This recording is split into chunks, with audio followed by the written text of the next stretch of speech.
When you pluck a string, waves forms on the string. It causes pressure variations which travels as a sound wave through the air. Your ear picks these waves and you hear the sound.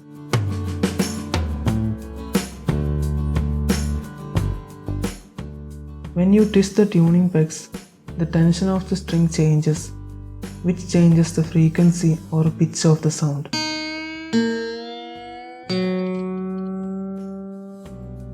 When you press on the frets, length of the string is reduced, which increases the pitch. These frets are designed such that the length corresponds to frequencies of musical notes. When you pluck a thicker string, radius of cross-section of the string is larger, which makes the frequency smaller.